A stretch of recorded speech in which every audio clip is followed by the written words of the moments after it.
James Maddison to your Manchester United could be a possibility, but I'll give my personal opinion about that at the end of the video, and I'll tell you what the potential cost could be.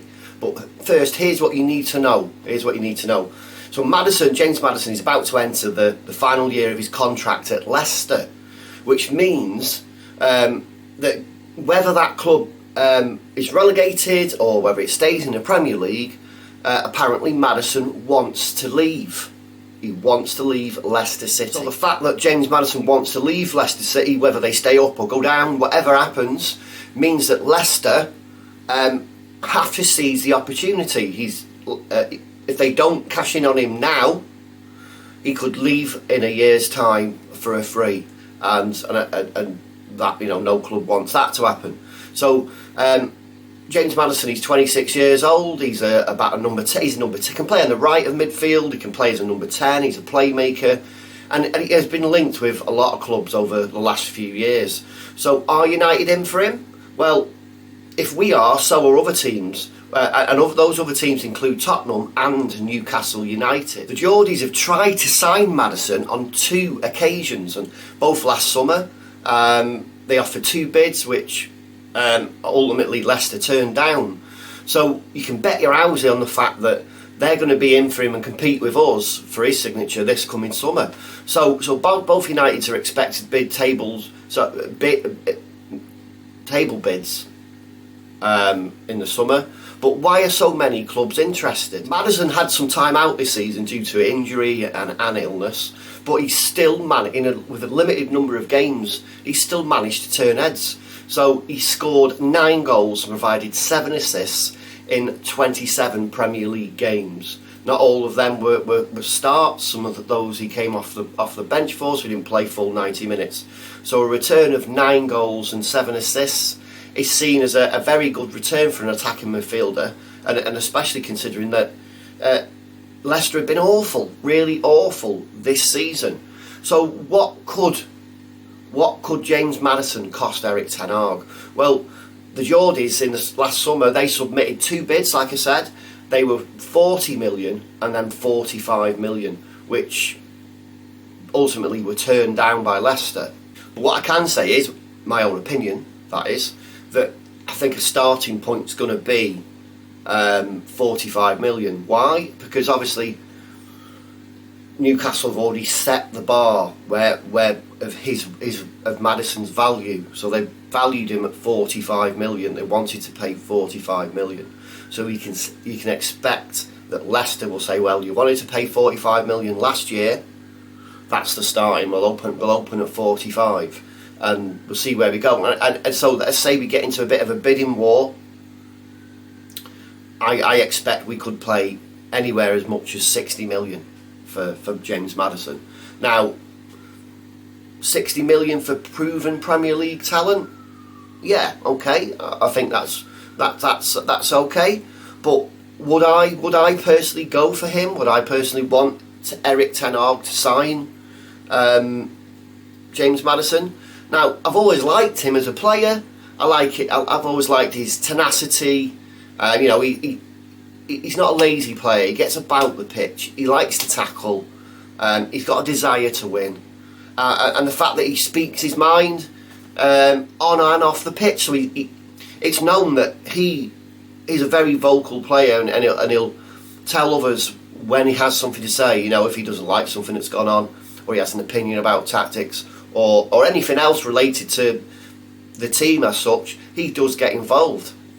And I like that in a player, I really do. However, a striker is a priority this summer. And when we don't know what Ten Hag's transfer budget is, I'm at pains to think, well, does that stretch to a midfielder like Maddison? I think we need a striker or two first, followed by a midfielder and a centre-back. Those would be my priorities, depending on the budget. As for Maddison, yes, I'd sign him, but could he be backup for Fernandes at number 10? I'm not sure he's the answer for that. Or in fact, if you think about it, whether he would get enough starts in that position at number 10. to entice him to the club. What do you think? Here's what I think. Fernandes is a machine. He's a machine. Look, how many games he's played this season? He had that little injury prior to the Tottenham game where it looked like he could be out, but he knew his own body, he rested up, and he was able to play. So it's not, if you brought a number 10 in, he's brought Maddison in, I'm not sure he's used to starting.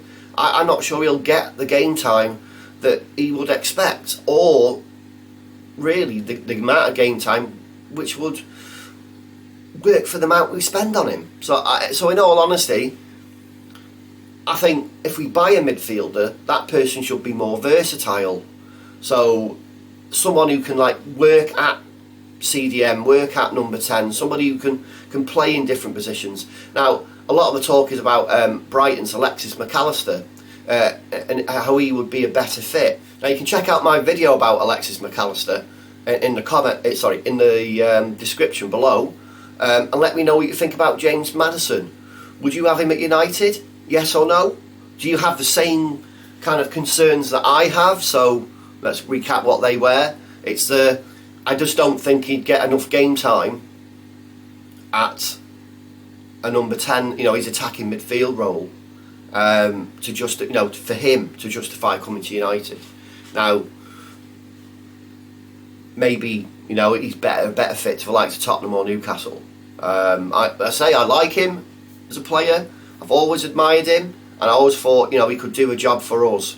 But, in all honesty, Bruno Fernandes, he just keeps going, and that could keep many another prospective player in that position out for much longer than they'd be willing to accept. And I think, from attacking midfield point of view, definitely. Maddison can play on the right as well, and I suppose we really do need quality cover at that position, because Anthony, he's doing really well, but his end product is still dubious. He's in his first season, so I'm not going to slate him too much. I think next season he'll push on a bit, and the backup there is really Jadon Sancho at the moment, isn't it? We've been using him on the left if Rashford's playing centrally or if Rashford's out injured. Jadon Sancho can play on the right, so technically we've got cover in that position. But I suppose adding a player like Maddison to the mix, if he doesn't expect to start 30 plus games a season, wouldn't be a bad thing. So the crux of it all is, yes, I'd sign him, but he'd have to know that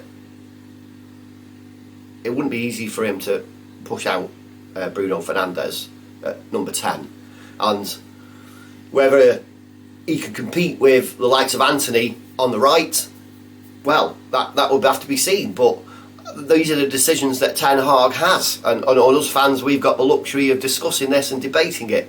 So let me know what you think about this in the comments below. Would you sign him? Do you think 45 million's too much, or do you think that if we get into a bidding war, it could go much more? Let me know what you think in the comments. Thank you for watching. Please smash a like, and if you don't subscribe, please subscribe. Thank you.